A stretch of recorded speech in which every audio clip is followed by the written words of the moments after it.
이번에는 KBS 충주 스튜디오 연결해서 북부 지역 소식 살펴보겠습니다. 박찬송 아나운서 전해주시죠. 네, 충주입니다. 최근 여름철 보양식으로 염소고기 소비가 증가하고 있는데요. 농촌진흥청이 염소 인공수정 기술을 개발하면서 국내산 염소고기의 생산성도 더 높아질 것으로 보입니다. 송근섭 기자가 보도합니다. 충주의 한 염소 요리 전문점. 말복을 앞두고 보양식을 찾는 손님들의 발길이 이어집니다. 최근 염소고기 소비량이 늘면서 국내 염소 생산액은 2018년 595억 원에서 2021년 1775억 원으로 3년 만에 3배 가까이 증가했습니다. 염소 사육 규모도 2010년 24만 마리에서 2021년 44만 3천 마리까지 늘었습니다. 이처럼 수요는 가파르게 증가하고 있지만 정작 농가에서는 종축 관리가 체계적으로 이뤄지지 않아 생산성을 높이는 데 한계를 겪고 있습니다. 소나 돼지 등 다른 가축과 달리 염소는 인공수정 방법이 어렵고 성공률도 크게 떨어지기 때문입니다. 결국 공급이 달리다 보니 수입이 늘고 양고기를 염소로 둔갑시켜 파는 등 부작용도 많아지고 있습니다. 이런 문제를 해결하기 위해 농촌진흥청이 최근 성공률을 크게 높인 염소 인공수정 기술을 개발했습니다. 현재 염소 인공수정 개발은 50%에서 60%의 수태율을 보이고 있으며 지속적으로 향상되고 있습니다.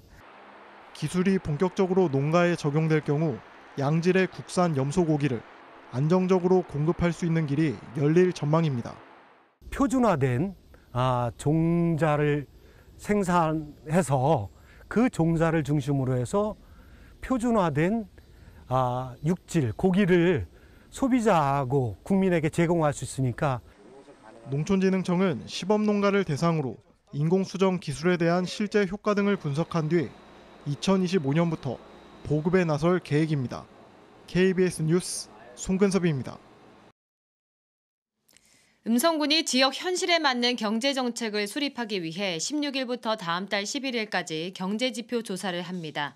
경제지표 조사는 음성군이 처음으로 자체 실시하는 통계조사로 1,100여 곳의 기업체를 대상으로 일반 현황과 인력 규모 등 30여 개 항목에 대해 진행됩니다. 음성군은 이번 조사 결과를 토대로 지역 기업체의 경영 환경 등을 파악하고 경제정책 수립에 활용할 계획입니다. 충주시가 충북에선 처음으로 보건소 재활센터 이용자와 가족을 대상으로 한 심리 돌봄 사업을 추진합니다. 이번 사업은 총 39개 항목의 심리검사를 통해 참여자의 정신건강을 확인하고 결과에 따라 정신 전문 의료기관에 치료를 연계하는 방식으로 진행됩니다. 또 전문 강사들의 마음 돌봄 강의와 원예, 음악 체험 등의 프로그램도 제공할 계획입니다.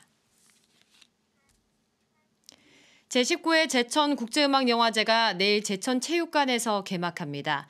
처음으로 돌아가다라는 뜻을 담은 음악용어인 다카포를 표어로 내건 이번 영화제엔 29개국 104편의 영화와 21개 팀의 음악 공연 등이 준비됐습니다.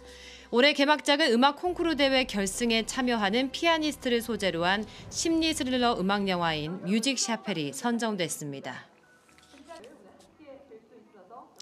대한축구협회가 주최하는 2023년 축의 전국 중등축구대회가 오늘부터 23일까지 제천에서 열립니다. 이번 대회엔 지난해보다 12개 팀이 늘어난 전국 130개 팀에서 4천여 명의 선수가 참가해 고학년과 저학년 2개 그룹으로 나뉘어 중등축구의 최강팀을 가릴 예정입니다. 축구협회는 폭염으로 인한 선수단과 관중들의 피해가 없도록 모든 경기를 오후 4시 이후 진행하기로 했습니다. 지금까지 충주에서 전해드렸습니다.